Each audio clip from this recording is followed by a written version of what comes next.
di atas sajadah. Terus nanti ada juga lagu musikalisasi puisi. Terus ada lagu juga tentang perdamaian dan isu-isu peperangan seperti itu.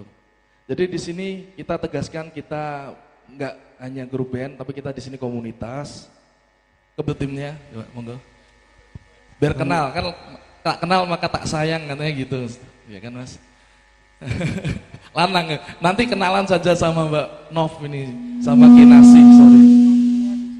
Selanjutnya ini perkenalan dari tim Rebana, mulai dari saya Haidar, dari nama Haidar Ali, dari personel Al Mubarok Kudsiyah Kudus. Di kiri saya ini Didin sama yang satunya Mas Damiril dari Ahbabul Mustafa Kudus. Gitu, dari memang kita, mungkin kita juga nggak menutup kemungkinan dari teman-teman Pati kalau punya karya juga bisa nanti kita sharing di Marwah.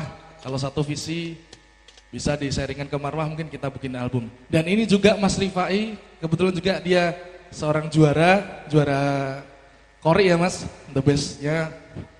Dan kita memang nggak main-main untuk pembuatan album ini, walaupun agak sesuai deadline ya, tapi kita di sini coba nyari yang terbaik. Kalau jenengan misal dari Pati juga kalau mau sowan ke tempat kita di Rumah Dongeng, nanti kita bisa sharing, mungkin bisa ada usulan lagu atau kita bisa main band seperti ini kalau bisa kemungkinan. Dan lagu ini ambil momentumnya sih, lagu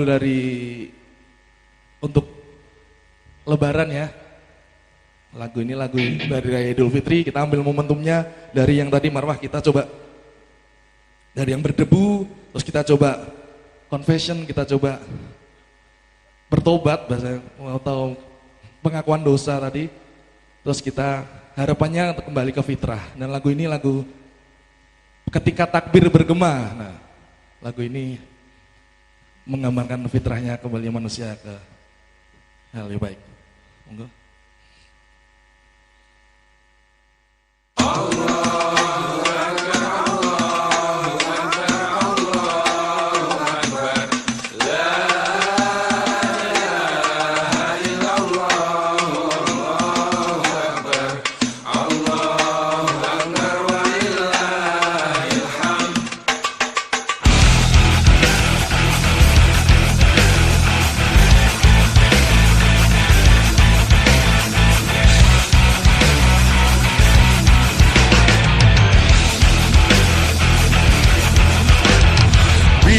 Saatnya Ramadan tiba, sambutlah marhaban ini puasa. Maka ayo segera niat ibadah kepada Tuhan yang Maha Esa.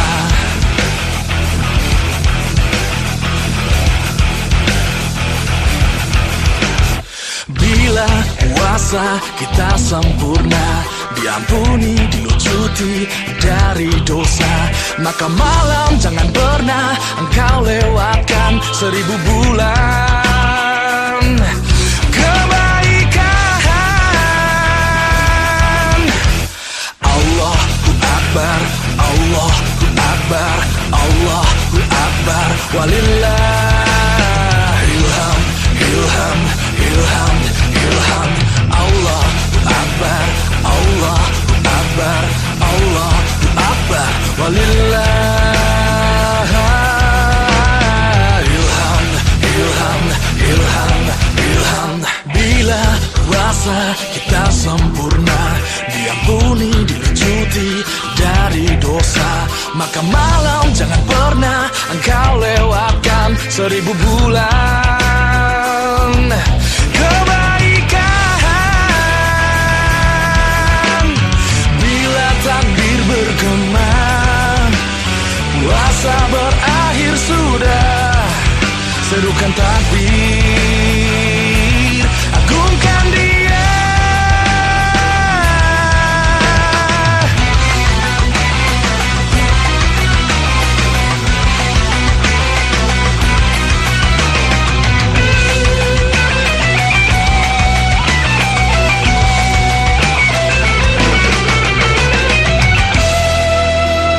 Kami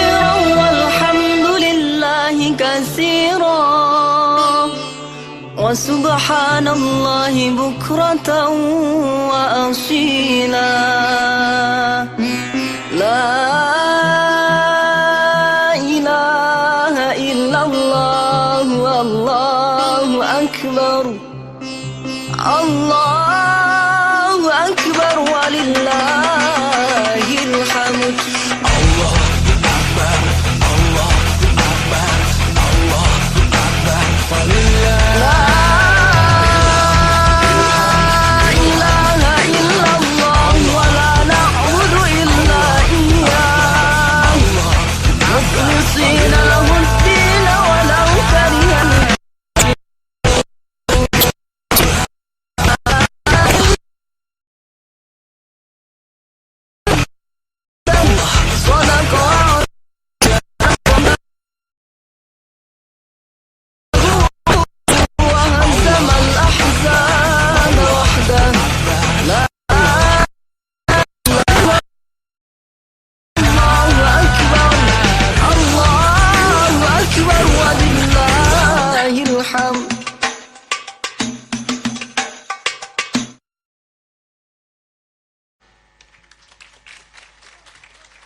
Ya, representasi kebanggaan kita terhadap bulan suci Ramadan, dan kita harapannya kembali ke fitrah. Dan lagu selanjutnya, monggo Pak Nov. Dan sekilas perkenalan tadi, coba mungkin teman-teman di sini mau kenalan lebih dalam lagi sama Mbak Nov. Iya, nama saya Novia, biasa dipanggil Nov kalau di Marwah ya. Baik, kali ini saya akan membawakan satu lagu dari album Cinta Berdebu, ada Waktu Tak Bisa Kembali. Di sini kami terinspirasi dari salah satu surat di Al-Quran. Ada surat Wal Asri. Dan kami ingin bercerita bahwa seringkali kita menyesali waktu yang sudah terlewatkan. Kita belum bisa berbuat apa-apa kemarin-kemarin dan akhirnya kita menyesal di kemudian waktu. Dan kami ingin menyampaikan agar semuanya jangan sampai menyesali waktu yang telah terbuang. Waktu tak bisa kembali.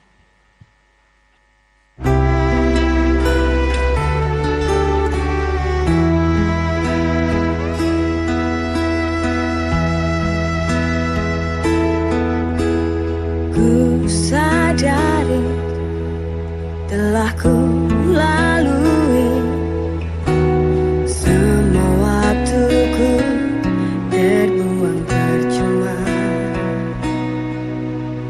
Yang telah pergi tak mungkin kembali. Semua peristiwa telah ku abaikan. Bagai buih terapung oleh arus gelombang lautan samudra.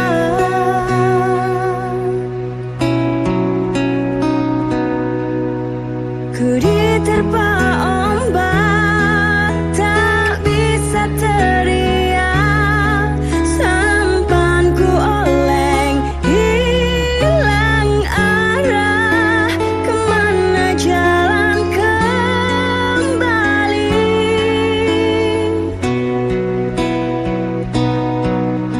Jika bisa minta yang pergi kembali, ku ingin isi waktuku yang lebih berarti.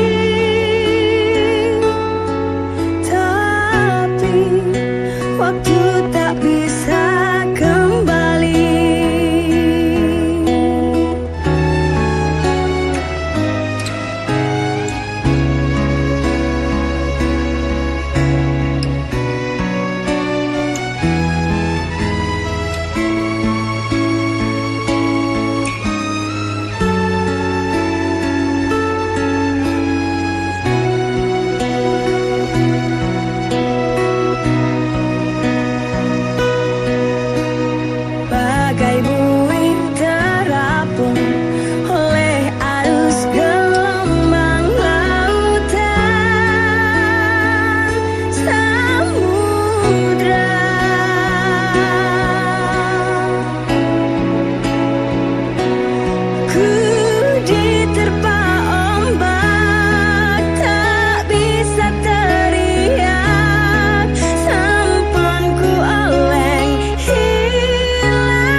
Marwah di season pertama, tunggu kami nanti di season kedua, ada lagi. Ya, tepuk tangan sekali lagi untuk mereka, komunitas Marwah dari Kudus. Ya, sangat luar biasa. Tembang-tembang religi dan juga tembang-tembang yang mereka coba hadirkan di malam hari ini. Ini baru awal-awal untuk perkenalan mereka, Marwah dari Kudus untuk pelajaran semuanya. Nanti di season yang berikut setelah acara ini dimulai, mereka akan kembali tampil. Ya, nantikan saja kehadiran mereka. Dan jangan lupa sekali lagi untuk mungkin untuk panjenengan yang sudah dan ingin tahu lebih banyak lebih dalam dengan Marwah, panjenengan bisa membeli VCD atau CD-nya di depan ya, di depan dengan harga kalau tidak salah 35.000. Monggo dipersilakan. Dan juga malam hari ini ada stand Jarum Super. Kalau mungkin rokok Anda habis bisa langsung beli di situ ya. Di Jarum Super Mbak E sudah siap ya Mbak ya untuk melayani panjenengan ya. Oke, malam hari ini tiba saatnya setelah kehadiran dari komunitas Marwah, coba langsung kita hadirkan beliau-beliau yang sudah hadir malam hari ini. Dan malam hari ini sangat luar biasa. Yang baru hadir tadi Kiai Haji Budi Harjono beserta serombongan ya. Oke, langsung kita hadirkan konseptor acara ini, budayawan, seorang budayawan dan juga pimpinan acara malam ini. Langsung kita hadirkan beliau, Bang Anis Soleh Bazin. Beliau untuk Bang Anis Soleh Bazin, monggo dipersilakan.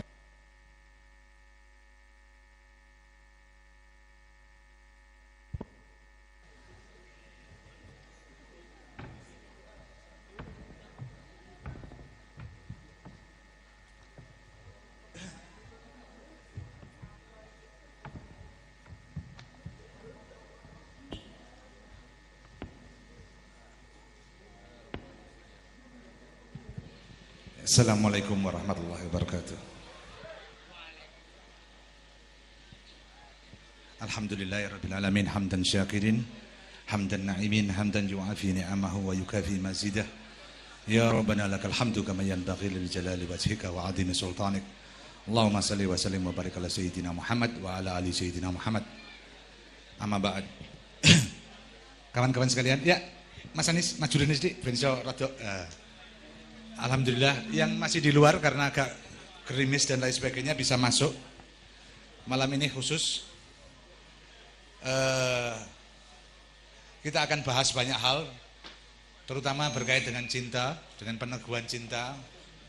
Juga malam ini banyak tamu yang alhamdulillah bisa serawung ke sini, dolan ke sini bareng-bareng. Ada Gus Gofur, ada Mas Anis dari Salatiga, ada Mas Hasan. Kemudian kebetulan ada tamu juga dari Prancis, namanya Manu Albertina, yang sedang melakukan penelitian Indonesia. Dan nanti kita akan tanya-tanya juga tentang bagaimana neng bahasanya mesti kowe ora ngerti, wong aku ora paham. Basa Prancis sih. Tetapi kita nanti akan coba tanya-tanya lah tentang banyak hal, tentang persepsinya, tentang Islam, tentang macam-macam. Teman-teman, kita akan juga ada Kiai Budi ndi mau gum mlebu dhewe. Kemudian ada Mas Afif yang dia aktivis. Mas Afif, monggo langsung munggah aja. Yang aktif dalam penanaman tanaman-tanaman dan lain sebagainya. Kemudian ada pengelolaan sampah dan lain sebagainya. Nah, kita akan lihat itu semua nanti dalam satu kerangka besar yang bernama cinta. Cinta ini urusannya karo jomblo biasanya.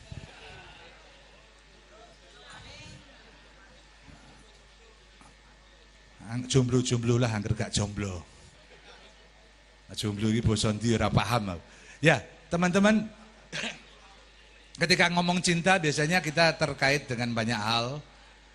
Tapi bahwa pemahaman kita tentang cinta kadang-kadang juga nggak utuh. Jadi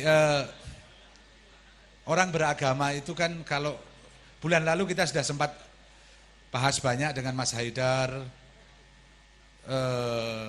dengan Mas Edi.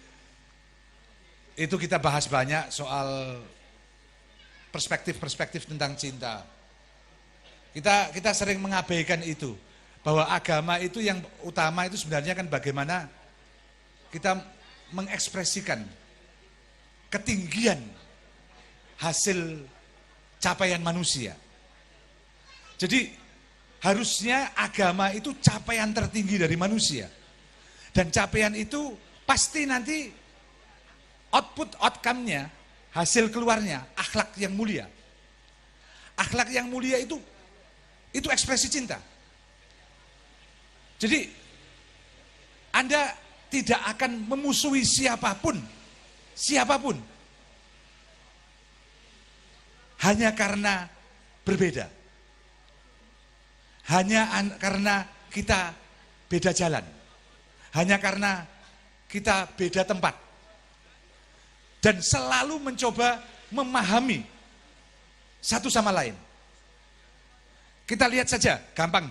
Saya mau beri contoh, gampang saja. Kiai-kiai besar dulu yang saya kenal, paling tidak dalam pengalaman saya. Yang satu ada di ujung sana, misalnya, di ujung barat. Yang satu di ujung timur. Tidak saling kenal, tidak saling tahu. Tapi mereka saling menghargai. Mereka saling menghormati. Tidak kenal ini alirannya opo, sing diwoco opo, torikoyo opo, gak urusan. Tapi saling menghargai. Ketika ketemu, betul-betul tawadhu. Apa itu? Karena ada keterhubungan di hatinya. Jadi orang nggak curiga, nggak suudon. Iki kiai apa iki? Kiai kondi, ilmune kondi. Enggak akan. Karena ada keterhubungan hati dengan hati. Nah, karena malam ini nanti kita akan coba eksplorasi itu ya, coba elaborasi lebih panjang lagi. Karena zaman sekarang kan kita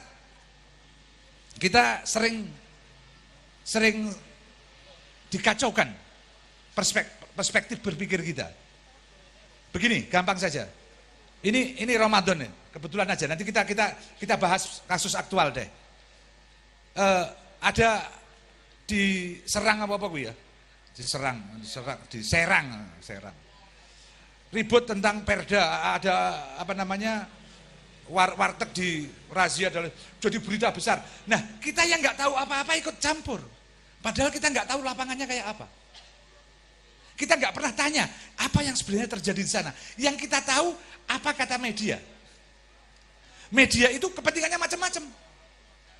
Ono sing kepentingannya nembak kono, ono sing kepentingannya nembak sini, macam-macam. Akibatnya kita hanya diajak untuk berpihak pada salah satu pihak. Dan kita berdosa nanti kalau kita tidak mengecek langsung. Karena itu di banyak tempat saya katakan lebih baik kalau nggak bisa tabayun, luwe HP, tutup telinga, tutup mata, hanya konsentrasi apa yang Anda lakukan. Itu lebih mulia. Karena manusia tidak akan disuruh ngurus kita yang ngurus yang serang apa-apa, enggak. Urus yang ada di dalam diri Anda, dekat dengan diri Anda. Itu yang lebih mulia. Lebih ramai lagi kemarin soal Bu Sinta di Pudak Payung. Enggak, beritanya diusir. Loh, wong acara belum terjadi kok diusir. Memang ada masalah, tapi masalahnya tidak diusir. Masalahnya ada teman-teman yang cara berpikirnya berbeda. Dan itu sudah diselesaikan. Tapi efeknya di media enggak karuan. Ini kan kita enggak pernah puasa kalau gini. Puasa itu kan kalau bahasa Arabnya atau kalau bahasa yang kita gampang pahami, menahan diri. Lah saiki nek ora iso nahan tangane, ora iso nahan cangkeme terus gue apa? Enggak pernah berpuasa kita meskipun dari imsak sampai maghrib tidak makan, tapi kita enggak pernah berpuasa karena mulut kita biarkan, mata kita biarkan. Dan padahal puasa itu puncak cinta. Apakah Anda berpuasa kalau enggak mencintai Allah? Wong ora ono sing ngerti. Kapan Anda tahu kalau Anda berpuasa? Keluarga Anda saja enggak tahu kalau Anda berpuasa. Mlebu kamar mandi ngombe dhewe mangan dhewe ya gak ono sing ngerti kok. Ini kan ibadah rahasia antara Anda dengan Allah. Dan ibadah rahasia semacam itu mengandaikan satu hal, bahwa Anda mencintai. Anda yakin. Kalau enggak akan Anda lakukan. Nah, ini teman-teman yang nanti kita lihat bahwa dalam skala makro ini sebenarnya kita di ambang perubahan yang dahsyat. Kita sedang mengalami fase-fase perubahan yang dahsyat. Yang kita enggak terlalu siap untuk mengalaminya. Kita tiba-tiba dihadapkan pada suatu perubahan yang katakanlah kita enggak punya nilai. Sekarang orang-orang masuk sosmed misalnya. Loh, sosmed ini nek cara gampangannya kan kayak saya ngomong sama Anda. Cuma di dunia itu aja, di dunia yang sebut maya itu. Sebenarnya kan bukan maya-maya amat. Wong kita juga ngomong masih dengan pribadi kita. Lho nek ngomong ning kono kok saenake. Coba kalau kita ngomong langsung, berani seenaknya seperti di sosmed itu. Enggak tentu berani. Artinya kita diajari bersembunyi, diajari munafik gitu. Nah, kalau begini kita nggak siap, kita jadi munafik bener dengan sosmed. Nganggo jeneng palsu, nganggo macam-macam, kemudian nyerangi wong saenake dhewe. Ini kan perubahan yang dahsyat. Dan ada orang-orang yang mengambil keuntungan dari sana. Sementara agama mengajarkan cinta.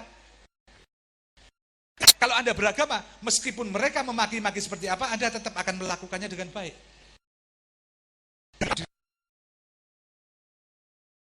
Apa? Jadi kalau kita nggak, Mas Gofur memberi beberapa perspektif dari Quran, kemudian nanti Mas Anies, Mas Hasan, saya minta juga untuk mengelaborasi itu. Sebelum itu saya sekali lagi saya umumkan kepada teman-teman bahwa ada kaset yang dijual, ada kaset, ada juga beberapa merchandise dari teman-teman. Teman-teman juga bisa mengakses. Sekarang Suluk Maleman ada websitenya ya, www.sulukmaleman.org. Anda bisa banyak, saya infak tulisan, banyak tulisan di sana, bisa Anda baca juga. Kemudian juga ada banyak hal, ada di Twitter juga bisa Anda ikuti live tweet malam ini. Kemudian ada siaran langsung di Netizen.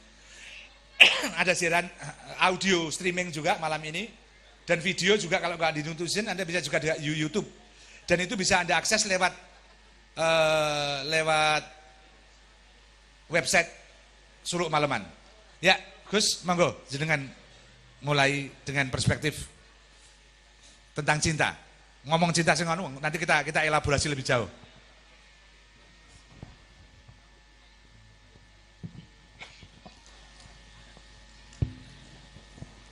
Assalamualaikum warahmatullahi wabarakatuh. Bismillahirrahmanirrahim. Alhamdulillahirabbil alamin, wassalatu wassalamu ala asyrafil anbiya'i wal mursalin sayyidina wa maulana Muhammadin wa ala alihi wa sahbihi ajma'in. Amma ba'du.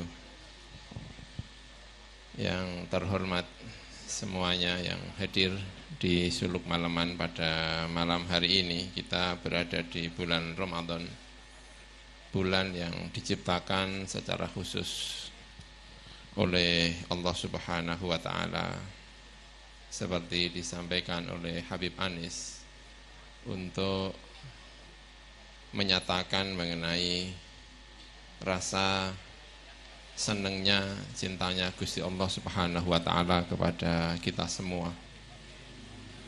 Ini Ramadan, Allah tahu bahwa harus ada sesuatu di mana umat manusia ini merasa benar-benar dalam lingkungan yang baik.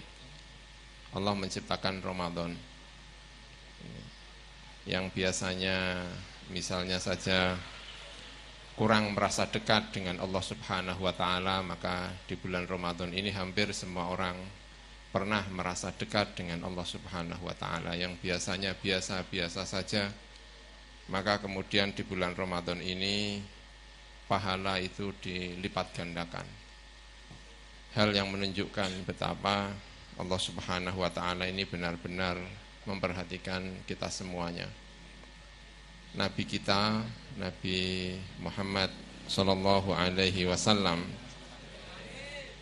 itu lahir dalam keadaan yatim, itu Nabi Muhammad. Di Arab, di Mekah saat itu sedang tumbuh komunitas-komunitas baru, orang-orang kaya baru, yang dulunya sistemnya itu qabilah. Orang yang berada di pimpinan itu dengan rakyatnya itu hampir sama, tapi karena ada perubahan ekonomi sehingga orang-orang yang memimpin itu tidak lagi mencintai orang yang dipimpin. Dan Nabi Muhammad SAW saat itu merasa resah. Ini apa yang sedang terjadi di Arab saat itu. Karena itulah ada semacam pemberontakan dari Muhammad pada saat itu. Ini harus ada perubahan-perubahan tertentu sehingga yang terjadi di Arab saat itu jangan sampai menjadi kacau. Dan itu dilakukan oleh Nabi Muhammad beserta para sahabatnya. Ini tentang Nabi Muhammad SAW. Makanya Nabi Muhammad itu tidak pernah rasanya Nabi Muhammad membenci karena pribadi. Nabi Muhammad melakukan sesuatu karena ada kepentingan-kepentingan yang lebih besar daripada pribadinya. Saking senengnya Nabi Muhammad terhadap kemanusiaan. Hakikat daripada agama yang diturunkan kepada Nabi Muhammad itu adalah tentang cinta Allah Subhanahu wa taala kepada kita semuanya. Allah telah memberikan semuanya. Allah memberikan dunia ini untuk manusia.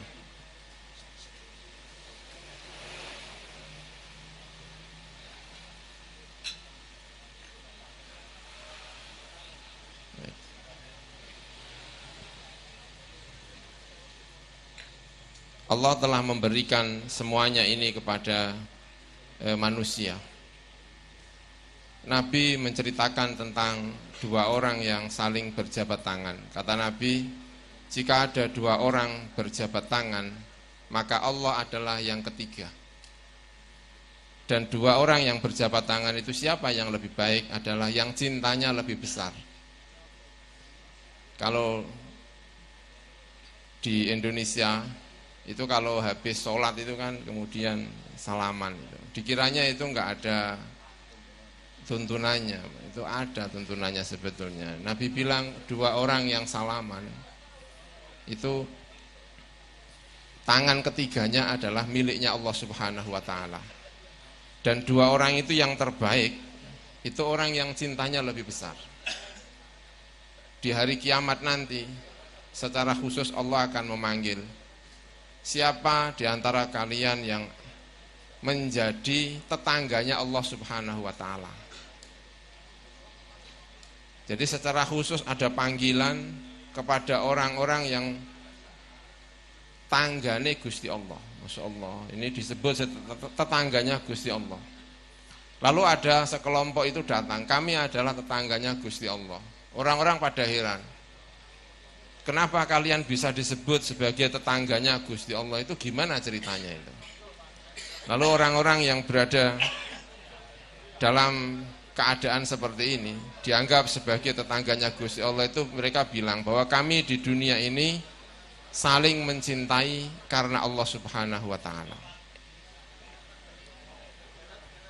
Orang hidup baik itu tidak mungkin sendirian, itu tidak mungkin. Kalau saya hanya baik sendirian sementara sekeliling saya itu tidak orang-orang yang baik, mungkin saya bisa baik, tetapi anak-anak saya tidak mungkin baik. Salah satu cara agar kita ini semua menjadi baik adalah memperhatikan orang lain. Orang berbeda satu dengan yang lain itu tidak sama sekali menjadi alasan untuk membencinya. Dunia ini diciptakan oleh Allah Subhanahu wa taala untuk berbeda. Wa ma khalaqadz dzakara wal untha, kata Allah Subhanahu wa taala. Allah menciptakan laki-laki dan perempuan. Allah menciptakan malam dan Allah menciptakan siang. Sudah dijelaskan dalam Al-Qur'an, inna sa'yakum lasyatta, kalian pasti berbeda-beda. Dan di dalam perbedaan itulah rahasia tentang penciptaan dunia ini. Jika orang diciptakan dalam seragam, maka tidak akan lahir yang namanya cinta. Orang sering bertanya, bagaimana dengan orang-orang yang diciptakan secara kurang? ada kebutuhan khusus. Kenapa Allah menciptakan mereka jika Tuhan itu benar-benar mencintai? Ini pertanyaan yang agak lucu.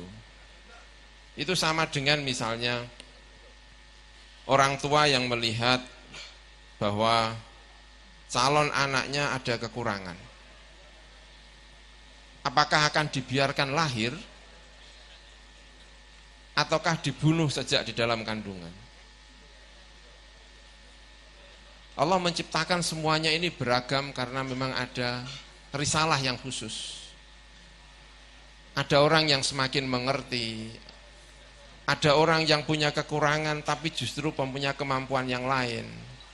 Setiap orang yang diciptakan Allah dalam keadaan apapun pasti ada hikmahnya. Nabi itu tidak pernah mengucapkan tidak alhamdulillah. Betapa Nabi Muhammad memahami cintanya kepada Allah Subhanahu wa taala. Setiap ada musibah, Nabi itu tetap mengatakan alhamdulillah. Meski ada ucapan innalillah, tapi Nabi juga tetap mengatakan alhamdulillah ala kulli hal. Saya misalnya jatuh, tetap saja bisa mengucapkan alhamdulillah ala kulli hal. Karena ada hubungan batin yang luar biasa antara Nabi Muhammad dengan Allah Subhanahu wa taala. Nabi Muhammad itu merasa bahwa Allah menciptakan dunia, menciptakan manusia ini dengan cinta.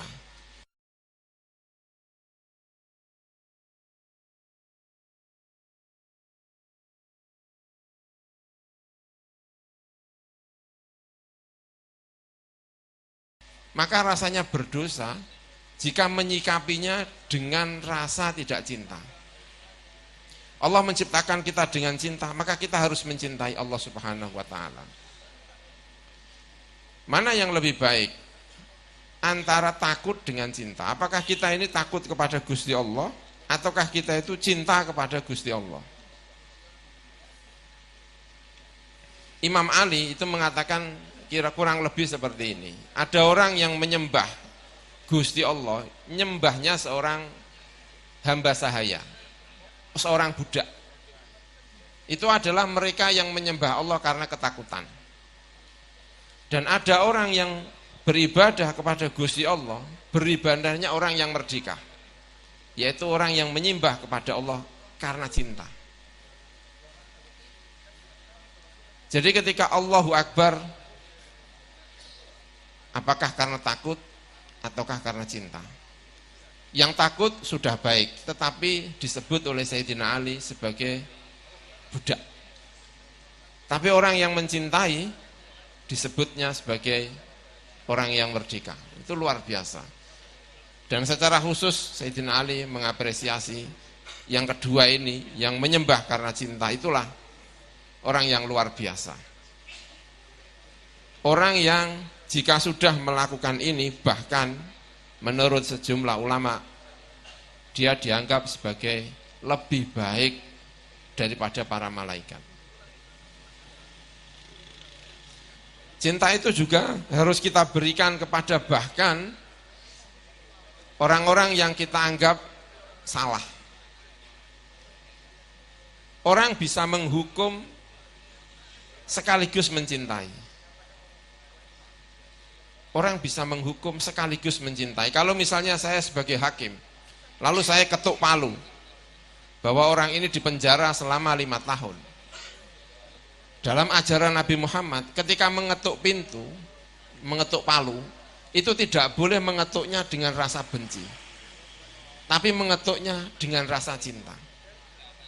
Dia harus bisa mengetuk palu dengan tersenyum. Dia harus tetap menyapa orang yang dihukumnya. Dia punya kewajiban secara moral untuk menyampaikan bahwa apa yang dia lakukan itu bukan berarti dia benci kepada dia, tapi justru karena cinta. Ini harus dilakukan. Nah, apa yang terjadi seperti tadi disampaikan oleh Habib yang terjadi di Serang. Kenapa terjadi banyak masalah? Di sana ada undang-undangnya. Kita tidak banyak tahu, kata Habib, tapi ada satu hal yang harus kita perhatikan, bahwa setiap eksekusi apapun itu harus disertai dengan rasa cinta. Ada zaman Nabi, ada seseorang yang dihukum, lalu sebagian sahabat menghukum sambil mengumpat. Itu dimarahi sama Kanjeng Nabi. Kamu menghukum cukup menghukumnya, tapi mengumpat itu hanya akan melahirkan masalah. Kamu menghukum tujuannya agar dia baik, tapi kalau kamu mengumpat dia justru tidak menjadi baik. Tujuan seseorang di penjara, filsafat hukum, agar dia keluar dari penjara menjadi orang baik-baik. Tapi berapa persen orang yang keluar dari penjara justru menjadi lebih bajingan daripada sebelum penjara? Apa yang terjadi di penjara? Karena hukuman dilakukan tidak dengan rasa cinta, tapi dengan rasa balas dendam. Sangat berbeda dengan filsafat hukum itu sendiri. Hubungan antar manusia, hubungan antara hakim dengan yang rakyat. Jika seorang hakim tidak lagi mencintai dengan rakyat, itu sudah otomatis pasti negara ini akan bangkrut. Karena presiden itu selalu mengajak, mari kita membangun negeri ini. Tapi ketika rakyat merasa tidak dicintai, rakyat ketika diminta untuk membangun, justru kepengen menurunkan seorang presiden. Bagaimana negeri bisa maju jika rakyatnya ketika diajak untuk membangun, justru yang terjadi adalah rakyat itu justru ingin agar presidennya itu turun. Bagaimana seorang bupati bisa mengajak rakyatnya, sementara rakyatnya justru kepingin bupati itu turun. Dan kita punya problem yang sangat-sangat besar, umat Islam ini. Kenapa? Karena antara satu kelompok dengan kelompok yang lainnya justru yang terjadi saling membenci. Justru saling membenci.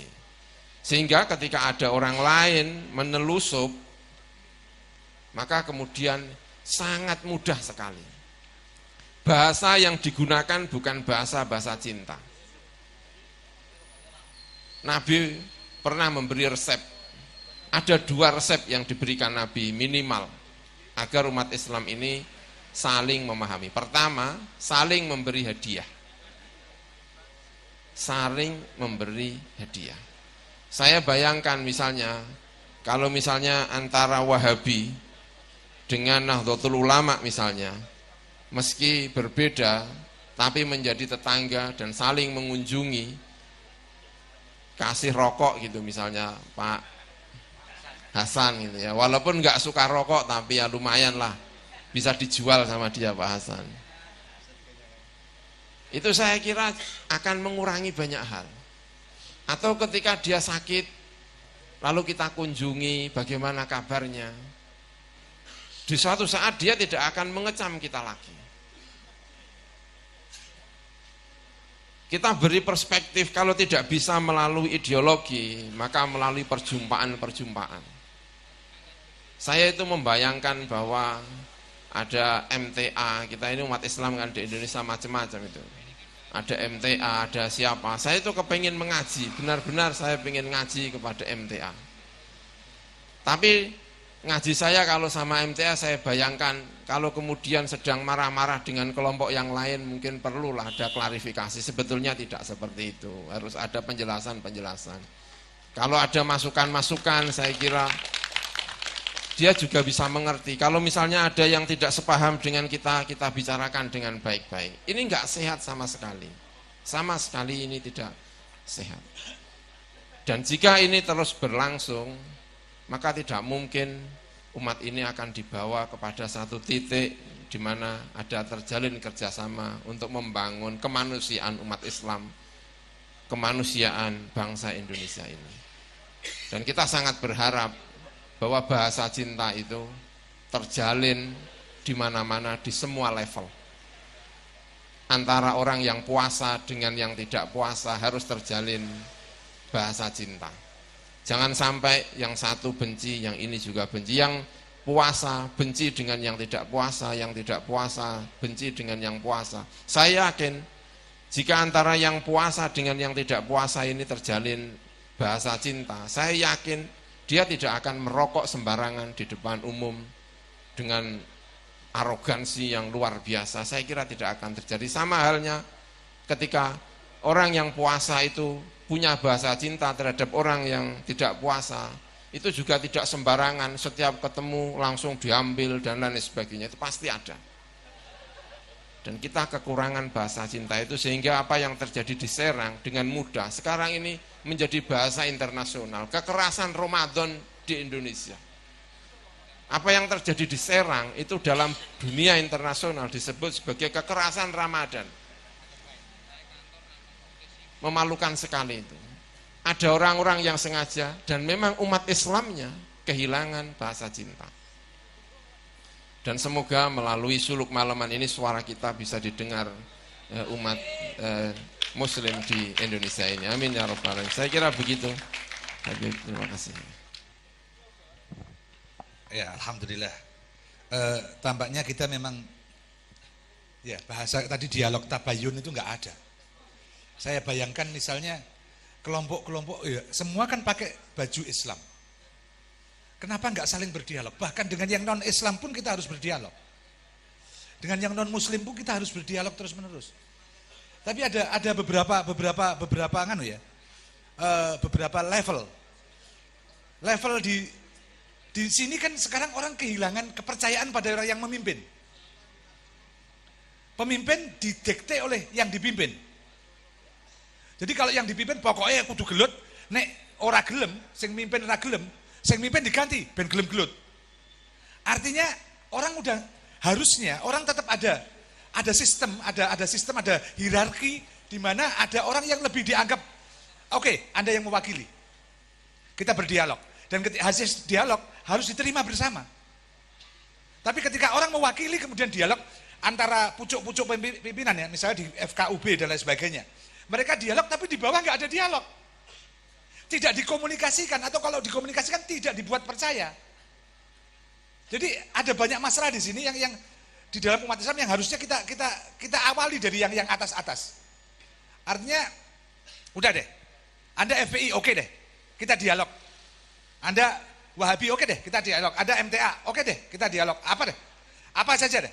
Kita dialog dengan baik-baik tapi jangan ada, karena yang terjadi itu mindset kita sudah diciptakan. Di dalam pikiran kita, mindset, itu musuh, elek kuwi. Kuwi engko bakal begini. Akibatnya hubungan hati nggak ada.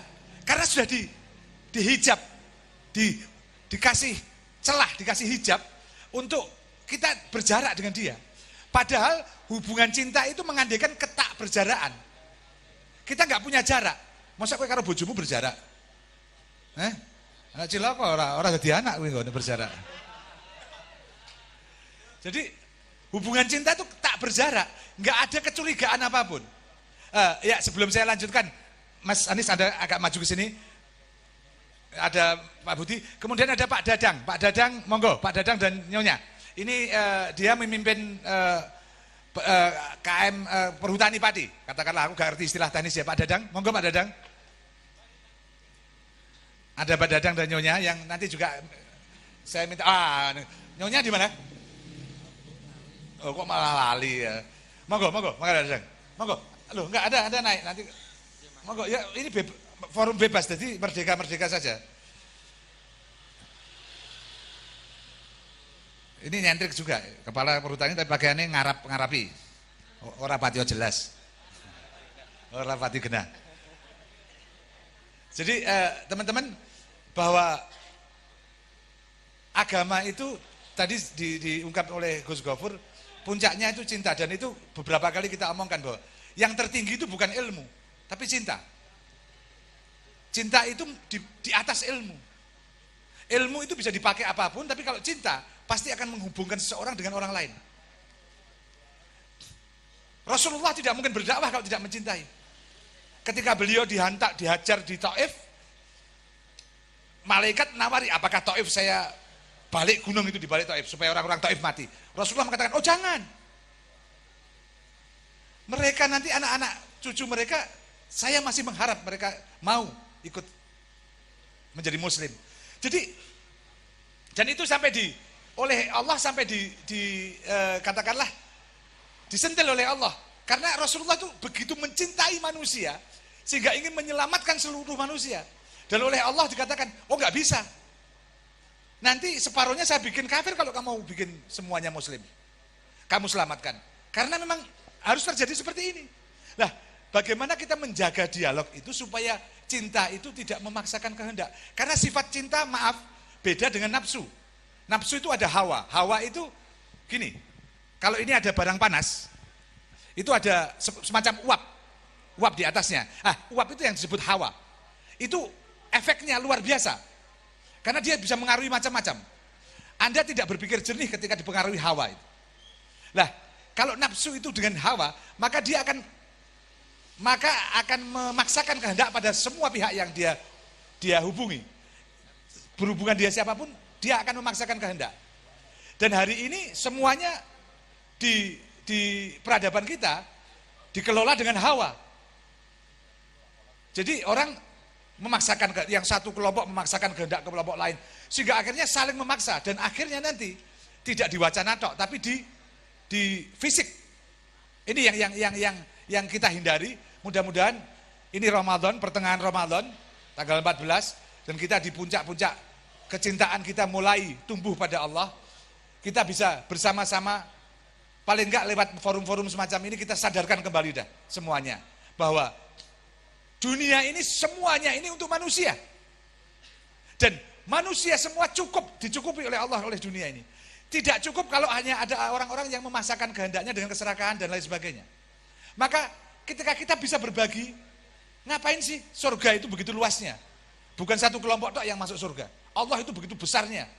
Tidak satu orang pun yang bisa menghalang-halangi orang kalau Allah menghendaki masuk surga. Kok antara kita kok memberi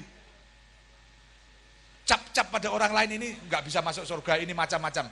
Artinya jangan sampai itu terjadi di lingkungan kita, terutama di bulan, apalagi di bulan-bulan ini, bulan-bulan yang seharusnya membuat kita lebih dalam lagi merenungi bahwa wong urip ning donya iki nggo apa?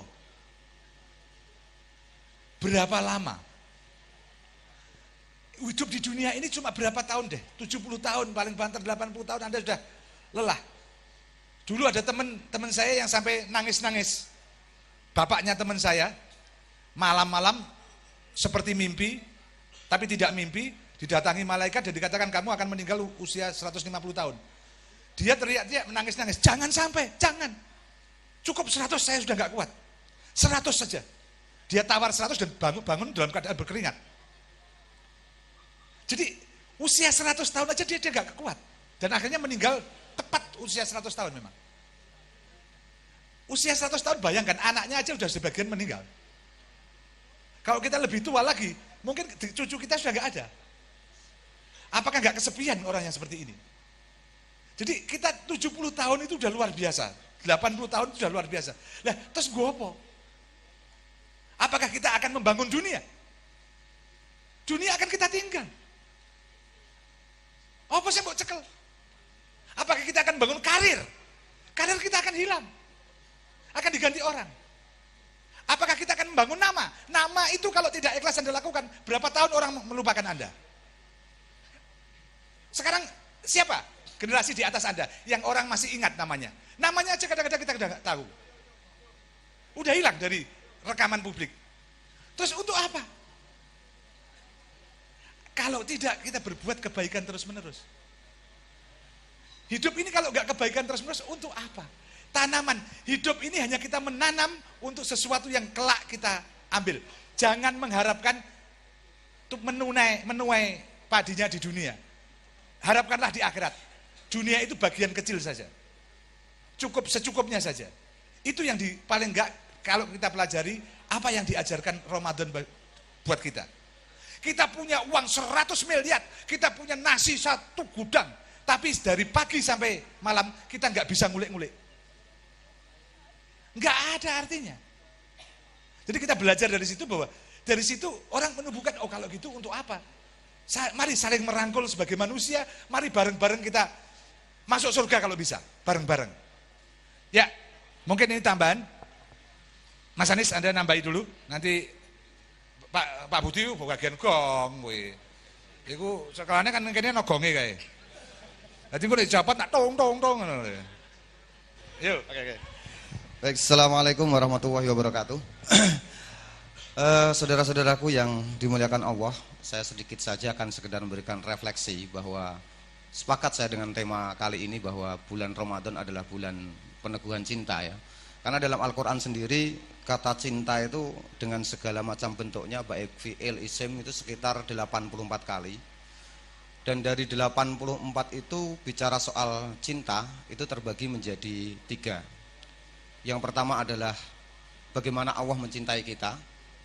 Kemudian bagaimana seharusnya kita mencintai Allah dan bagaimana kita saling mencintai sesama manusia. Dan malam ini adalah malam yang luar biasa, kita perlu budayakan kumpul-kumpul dengan cinta seperti ini. Karena tadi Gus Gofur sudah menerangkan bahwa kita ini ada di dunia ini juga karena cinta. Karena cinta Gusti Allah, ya kan? Sehingga kita semua ada di tempat ini, sehingga kita bisa menempati dunia ini. Tadi saya sempat tanya ke Gus Gofur, ada satu hadis qudsi yang mengatakan bahwa Allah pernah berfirman, ana kanzun mahfiyun. Aku itu adalah sebuah gudang misteri, ya kan, yang tersembunyi. Wa uhibbu an u'raf. Kata yang dipilih adalah uhibbu. Dan aku rindu, aku ingin, ya kan, untuk dikenal. Fa khalaqtul insan, maka aku ciptakanlah kalian-kalian ini seperti ini. Maka pada bulan Ramadan ini kalau kita melakukan refleksi, cinta yang diajarkan dalam Al-Quran bahwa Allah menjadikan dunia ini adalah karena cinta. Sehingga konsekuensinya kalau kita juga harus mencintai Allah. Bagaimana kita mencintai Allah? Dalam Al-Quran banyak sekali disebutkan bahwa tanda-tanda orang yang akan dicintai Allah itu ada al-mutatahhirun, kemudian al-muttaqun, kemudian at-tawwabun, ya kan? Ini bentuk bahwa Allah itu memberikan kesempatan kepada kita untuk mencoba untuk mencintai Allah dengan segala macam keadaan kita, kondisi kita. Termasuk salah satu buktinya bahwa Allah itu mencintai manusia. Wis dosane akeh isa di ngapura kan gitu. Maka yuhibbuna at-tawwabun itu ya. Innallaha yuhibbut tawwabin. Orang-orang yang bertobat. Artinya Allah Subhanahu wa taala tidak pernah melihat bahwa orang itu salahnya piro, dosanya seberapa, tapi karena Allah mencintai kita sehingga selalu dibuka pintu maaf, pintu Ghafurur Rahim gitu ya. Kasih sayangnya itu selalu ada untuk kita semua. Nah, sekarang yang menjadi persoalan tadi sudah disampaikan, kita di Indonesia kehilangan yang namanya bagaimana kita mencintai sesama manusia, sesama orang muslim, sesama makhluk Allah yang ada di muka bumi ini. Sehingga yang ada di antara kita adalah kebencian, kedengkian, kemudian rasa curiga. Padahal makna cinta itu sebenarnya kalau menurut Ar-Raghib Al-Isfahani kalau nggak salah itu iradatu ma tarahu au tadunnu khairan. Jadi menginginkan kebaikan. Menginginkan kebaikan itu artinya cinta. Kita mencintai seorang wanita, itu kita ingin membahagiakan wanita itu. Kita mencintai Allah, berarti kita ingin membuat Allah itu senang kepada kita. Sesuatu yang baik. Kita ingin melakukan islah dengan kita ingin berdialog dengan teman-teman yang berbeda paham, itu adalah kita ingin menginginkan kebaikan agar terjadi keharmonisan, agar terjadi kenyamanan dalam masyarakat sehingga kita tidak saling mengadu domba. Karena apapun kalau tidak didasari cinta, akhirnya ya seperti zaman kita ini, di mana antara NU Muhammadiyah, ada MTA dan lain sebagainya, yang terjadi bahkan hari ini di Facebook, di Twitter dan lain sebagainya saling menghujat tapi rak mutu gitu loh. Isinya dalilnya ya itu saja. Dan selalu diulang, akhirnya orang bosen. Akhirnya kita menjadi orang-orang yang tidak kreatif. Karena kita terjebak pada perbedaan-perbedaan yang tidak mutu itu, sehingga kita tidak produktif. Padahal kalau kita pikir perbedaan-perbedaan yang ada di Indonesia saat ini, yang muncul di media sosial, di koran, itu ribuan tahun yang lalu itu sudah ada gitu loh. Kitabnya sudah banyak, cuma kita tuh malas membaca. Sehingga yang muncul di Facebook punya ini, di share ini, di sini, kan kembali lagi ke kita dan sebagainya. Tidak ada pengembangan. Bahkan kemarin saya sempat mendengarkan Habib Lutfi mengatakan, kalau kita terus terjerumus dalam perbedaan-perbedaan pendapat ini, umat Islam Indonesia akan semakin tertinggal. Kita tidak akan melejit. Kita tidak akan menjadi bangsa yang maju. Kita akan menjadi bangsa yang terus lemah. Dan kita akan menjadi bangsa-bangsa yang terus digunakan oleh orang lain. Karena kita mudah diotak-atik, karena tidak ada cinta di antara kita. Maka mari dengan forum-forum seperti ini kita bangkitkan, kita hidupkan rasa cinta di antara kita. Satu hal yang sangat inspiratif, ini adalah kisah cintanya Ali bin Abi Thalib terhadap Abu Bakar. Ketika beliau berdua itu mendengar bahwa barang siapa mengucapkan salam terlebih dahulu, maka dia akan lebih dahulu masuk surga. Awal-awal itu ketika ini Ali dan sebagainya para sahabat itu berlomba-lomba untuk mengucapkan salam terlebih dahulu. Tapi ketika muncul hadis itu bahwa barang siapa mengucapkan salam terlebih dahulu, maka dia akan masuk surga lebih dahulu. Ali beberapa minggu itu setiap ketemu Abu Bakar, dia diem dulu. Dia tidak mengucapkan salam terlebih dahulu. Akhirnya Abu Bakar tuh penasaran, biasanya kowe iki ngucapke salam dhisik kok iki ndengaren wis 2 dina 3 minggu ora tahu ngucapke salam ana apa. Ternyata karena aku ingin engkau masuk surga terlebih dahulu. Lah kalau sekarang ini di Indonesia, bukannya pengen memasukkan yang lain masuk surga, si-sian klebokin neraka, itu kan yang terjadi. Kalau para sahabat tuh pengen sing mlebu surga, kalau saya tuh pengen Habib Anis dulu masuk surga lah, kayak gitulah. Ojo aku sik. Nah, nanti Habib Anis beda meneh, kok Kiai Budi saya mlebu surga kan ngono ta. Tarik-tarikan kabeh, akhirnya mlebune bareng ngono lho. Nah, ini fungsi. Nah, iki sing repot. Itulah fungsinya cinta itu seperti itu, ya kan?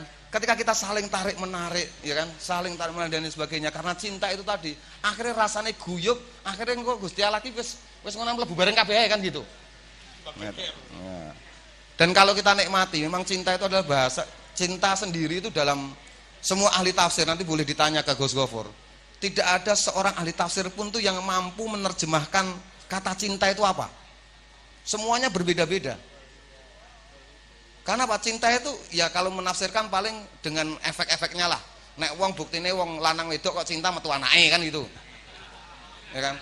Tapi kan jenengan ketika takok pakmu, Pak, jenengan iki cinta karo mbok simbok tenan apa ora? Pakmu ya bingung cinta ki apa itu.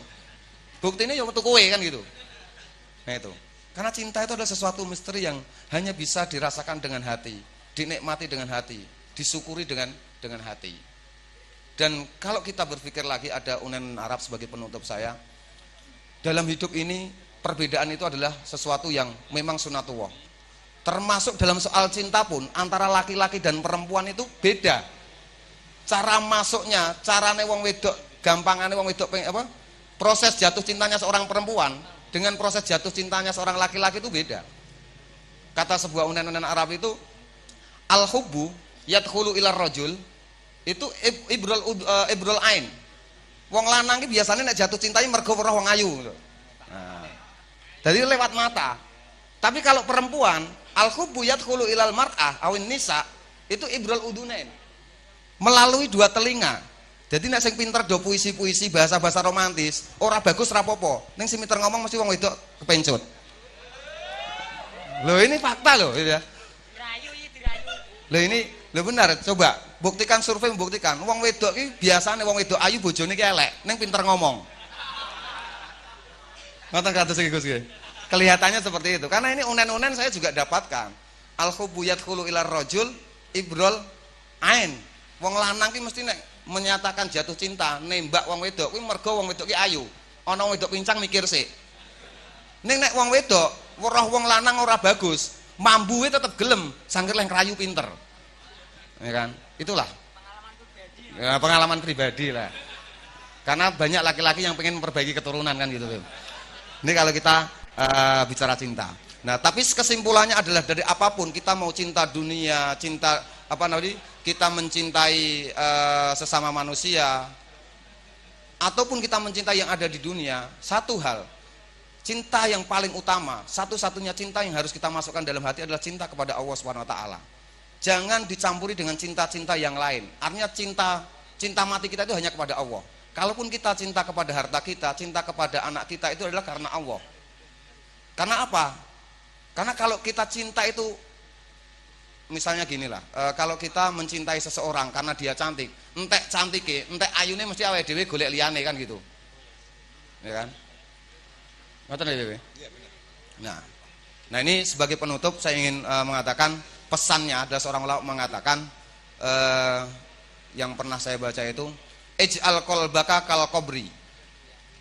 Jadikanlah hatimu itu seperti kuburan. Yadkhuluhul wahid. Sing mlebu ki siji tok. Artinya yang mencintai itu hanya, yang ada cintanya hanya pada satu orang. Wala taj'al kalbi'ri yasrabu minhu may yasa. Sapa wae mlebu. Ya kan? Akhirnya nek entek banyu nih, kita tidak dicintai lagi lah seperti itu. Nanti bisa dieksplorasi lebih jauh. Saya kira demikian. Bila taufiq hidayah. Assalamualaikum warahmatullahi wabarakatuh. Ya, paling enggak untuk ilmu anyar. Jadi latihan jadi penyair. Jadi sing jomblo-jomblo ini cepet-cepet latihan jadi penyair. Supaya bisa masuk ke telinga yang cantik-cantik tadi. Iya. Ah iya, nek mlebu sing cantik nek pas apik tenan nek jebule pas peteng lah ya. Peteng lah. Jadi teman-teman gini, kenapa cinta itu penting dibanding ilmu? Ilmu itu begini, saya beri cinta. Teman-teman Marwah saya minta untuk naik ya. Kita supaya ngomong kematian cinta juga, ini kan kematian cinta nanti. Iya, no kematian cinta barang. Untuk bawakan beberapa lagunya sebelum nanti kita dialog nanti. Jadi gini, ada seorang alim, sangat alim, dan ada seorang sufi yang sangat sufi ya. Kemudian si alim ini merasa bahwa, aduh, ilmu saya ini tidak bisa mendekatkan pada Allah. Kenapa ada jarak terus rasanya? Dia datang kepada si orang alim, si sufi. Datang si sufi, kemudian ingin belajar tentang tasawuf, tentang bagaimana mendekat pada Allah. Sampai ke rumah si sufi diusir, pulang kamu. Surgamu tidak di sini, surgamu di ilmumu. Jadi dia disuruh pulang untuk belajar, karena surganya ada di ilmunya. Kamu belajar, kamu betul-betul melaksanakan ilmumu itu, mengajarkan ilmumu itu kamu menjadi jalanmu ke surga. Bukan lewat ini. Artinya apa? Setiap orang punya jalannya masing-masing. Kalau Anda bertani dan Anda ikhlas bertani, dan cukup itu, ilmu yang Anda miliki tentang ilmu pertanian saja, sudah cukup membawa Anda ke surga. Kalau Anda hanya sekedar, katakanlah, tukang sapu di jalan, dan itu Anda ikhlas lakukan, itu bisa menjadi jalan Anda kepada Allah, selama niatnya tetap dari awal ke Allah. Anda beribadah terus-menerus yang niatnya golek donya, ora entuk Gusti Allah. Karena apa? Quran jelas mengatakan ada orang yang sama-sama berhijrah. Podo hijrahnya podo melaku saka Mekah menuju Madinah. Tapi Quran mengatakan yang hijrahnya karena perempuan, dia cuma dapat perempuan. Yang hijrahnya karena harta, dia cuma dapat harta. Yang hijrahnya karena Allah dan Rasulnya, dia dapat Allah dan Rasulnya plus. Itu Quran.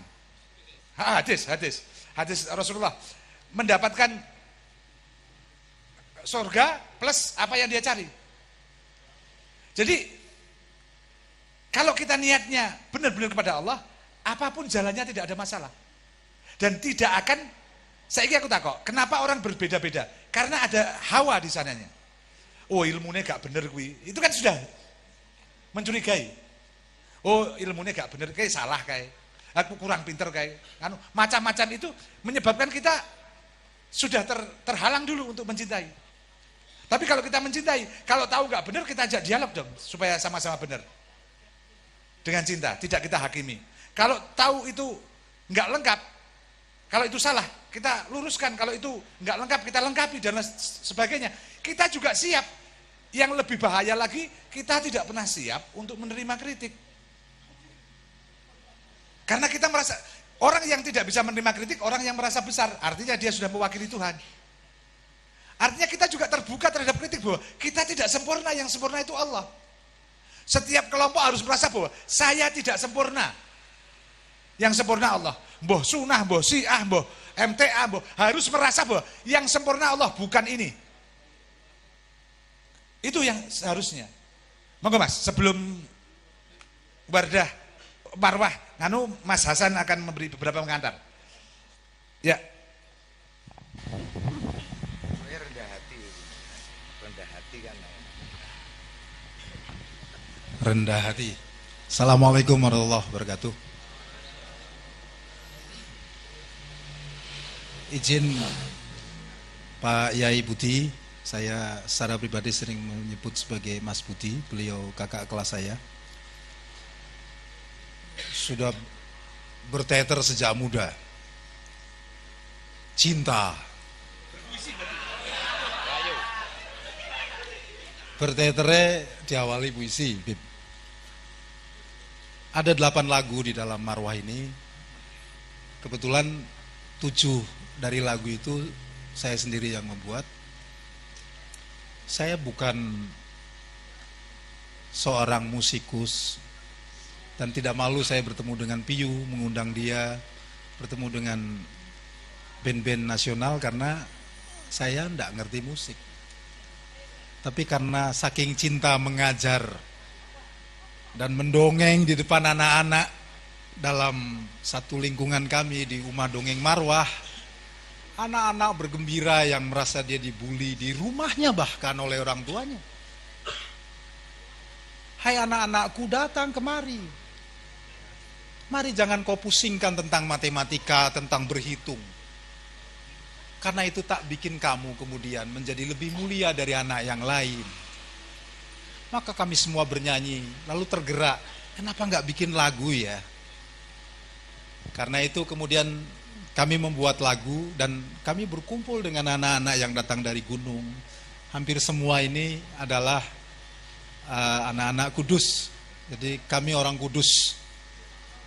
Nah, kalau di Katolik dimarahin tuh, Anda orang Kudus. Nyaingin Nabi Yesus. Saya sedikit perkenalkan, ada Mas Taufik, tapi lagunya itu karena ada mirip-mirip Taufik kata orang biasanya begitu kalau band baru muncul, lalu yang dicantol benchmarknya band gede. Ini seorang guru musik, guru vokal, Mas tahu. Lalu ada Nov, kami sebut begitu, dia seorang penyanyi seumur hidup. Lalu ada yang putih, pakai jilbab, Anda kira mungkin dia mahasiswi. Dia baru saja setahun yang lalu lulus dari SD. Sekarang kelas 1 SMP. Baru saja alhamdulillah naik kelas 2. Dia sekolah di Semarang. Anda harus izin saya karena dia anak saya kedua.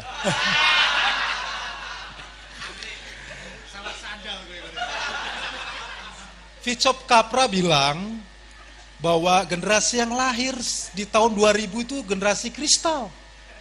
Jadi semua anak cerdas, bukan anakku, anak siapa, semua cerdas. Asal kita mengambil golden period. Periode emasnya harus diambil supaya you bisa mendidik dan jangan tinggalkan dia sesibuk apapun. Waktu itu di kelas 2 saya menyanyi, membangunkan.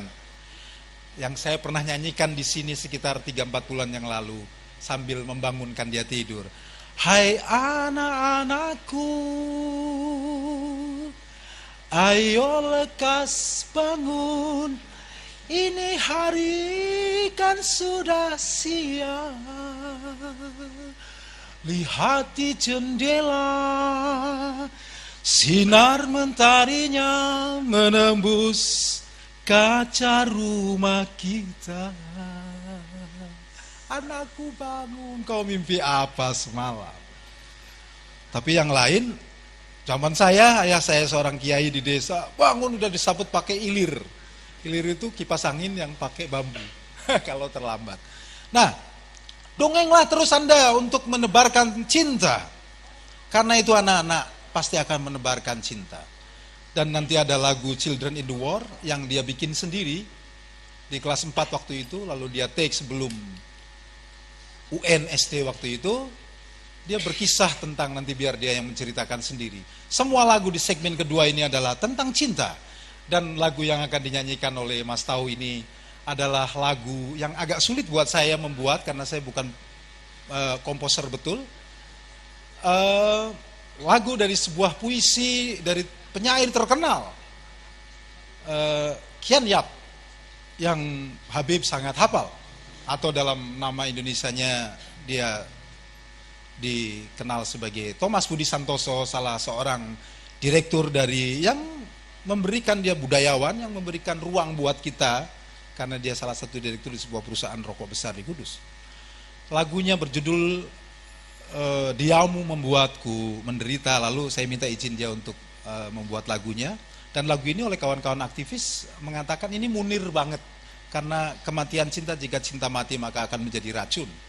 dan Pak Thomas setuju atas itu, lalu dilakukan oleh Mas Tao. Saya kenalkan yang lainnya, Mas Andre itu kawan saya waktu zaman saya SMA di Semarang. Dia senang dengan main keroncong biasanya, dan salah satu violis cukup terkenal di Semarang. Lalu kami punya lagu Cinta Dalam Perbedaan yang tadi disebut oleh Habib, itu tentang kebersamaan berbeda agama. Ini sebetulnya bukan kawin beda cinta, kawin beda agama.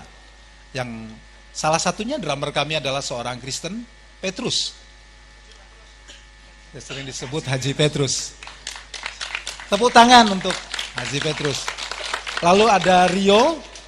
Rio ini anak seorang petani di Gunung Muria, lalu datang ke bawah dan berkumpul di komunitas kami, komunitas dongeng. Lalu ada Mas Agus yang dia selalu rajin mengupgrade teknologi. Lalu Mas Ajis, ini guru gitar, sebetulnya di Pati ini, tapi sekarang lebih banyak membantu ibunya setiap jam 12 untuk jual makanan di warung. Jadi kami orang-orang yang sederhana. Lalu Om Miming, ini orang yang memang sudah membaktikan dirinya untuk musik, jadi dia hidupi istrinya dengan musik dan dia tentang oleh keluarganya, tapi dia tetap menjadi seorang player di Kudus. Dan banyak lagi sebetulnya, ada Kome dan yang lainnya yang tampil di sini. Terima kasih Pak Uban. Kami akan memberikan nanti Cinta Berdebu sebagai sebuah album perdana kami. Sebetulnya kami namanya The Tambal Band. Maka bertanya, dulu kan The Tambal Band.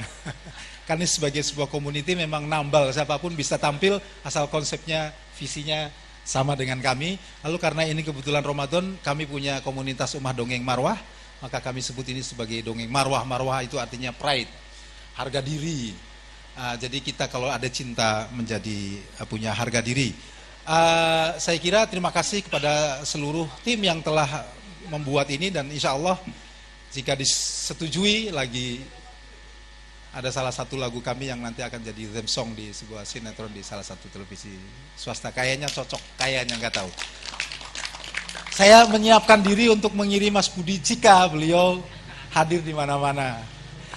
Kematian Cinta oleh Mas Tao, tepuk tangan. Untuk tari sufi silakan mencari celah jalan-jalan yang kosong, jangan merubah